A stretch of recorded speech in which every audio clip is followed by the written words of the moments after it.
Em alguns locais, volta e meia, a gente noticia aqui no Prime Time a paralisação do Programa Nacional de Imunização. Por isso que a CPI vai ter que se debruçar sobre esse e outros assuntos. E exatamente sobre a CPI que a gente volta a chamar os nossos analistas, Thaís Arbex, Fernando Molica e também Yuri Pita. Eu começo com você, Thaís.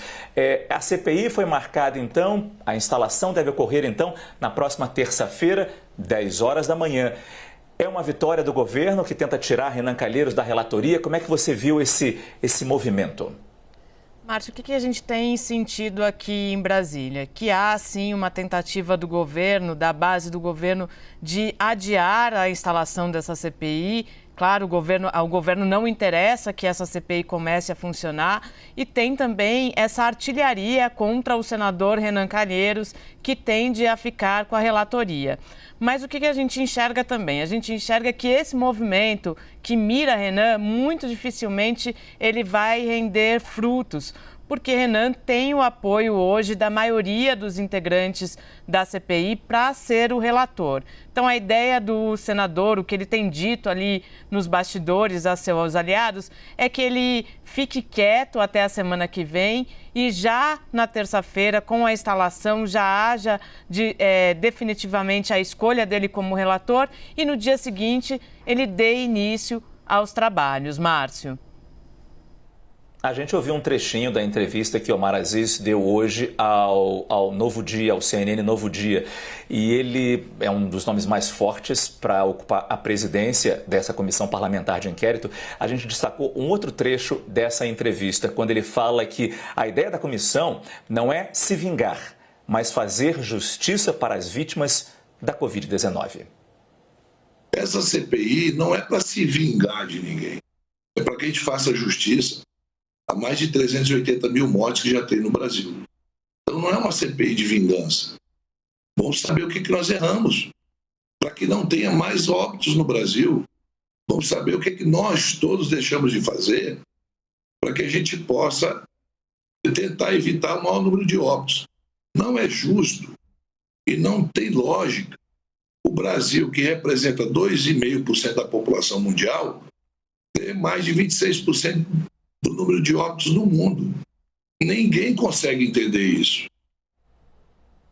Fernando Molica, como fazer essa CPI, como realmente aprofundar os assuntos, já que a gente tem um objeto muito largo nisso, um espectro muito grande nessa investigação, que não apenas as omissões que seriam sido realizadas, cometidas pelo governo federal, mas também a verba enviada para estados e municípios do país inteiro. O leque é muito grande. Agora, a gente tem uma clara maioria do grupo de oposição e de senadores independentes. Então, é um grupo que basicamente vai utilizar aqueles dois roteiros que a gente já divulgou, né? Um foi preparado pelo senador Alessandro Vieira, o outro pelo senador Randolfo Rodrigues, que basicamente segue a lógica, a rotina das notícias que vieram aí nesses 13, 14 meses de pandemia. Atitudes do governo federal, omissões do governo federal. Então, isso é praticamente um guia.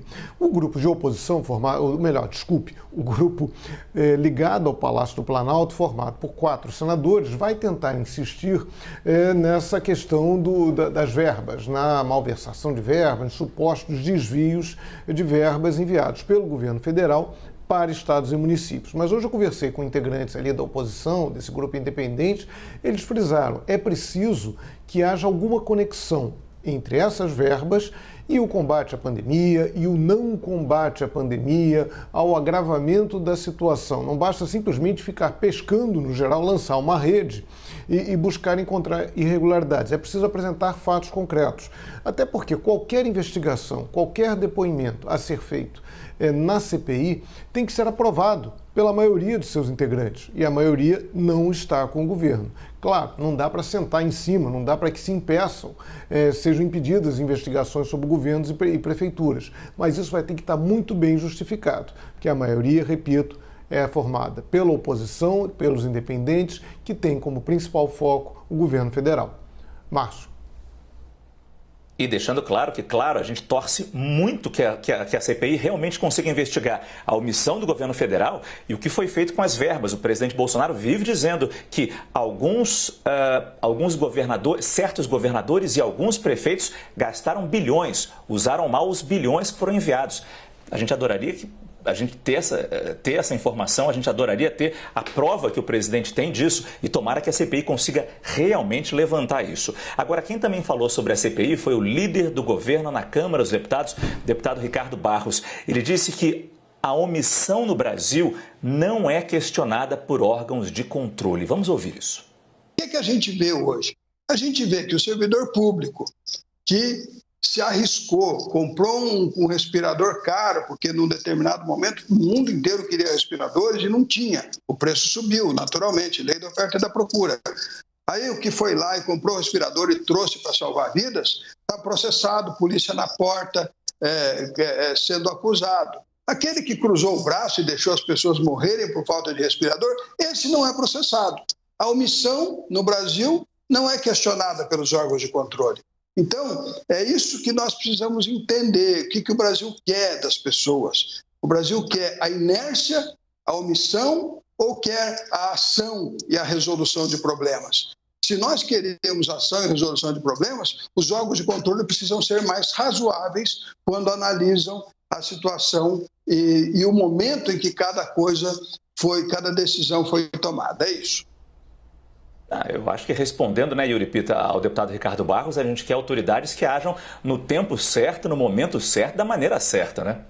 Sem dúvida, Márcio. E o que é curioso, esse trecho da entrevista do líder do governo, Ricardo Barros, deputado, e o senador Otto Alencar, eles, de forma diferente, eles falaram coisas semelhantes, que é justamente separar o joio do trigo, entender que em determinados momentos uma série de produtos ligados ao enfrentamento da pandemia tiveram acréscimos de preço bem significativo. O senador Otto Alencar usou o exemplo de luvas, por exemplo, que são as luvas cirúrgicas, que são um material básico ali para qualquer profissional de saúde trabalhar. Uma caixa que antes custava R$10, hoje custa R$50. Então, quando se fala no uso das verbas federais nos estados e municípios, gastaram-se bilhões de reais, tem que se entender esse contexto também de alta desses preços e separar o que é o joio do trigo.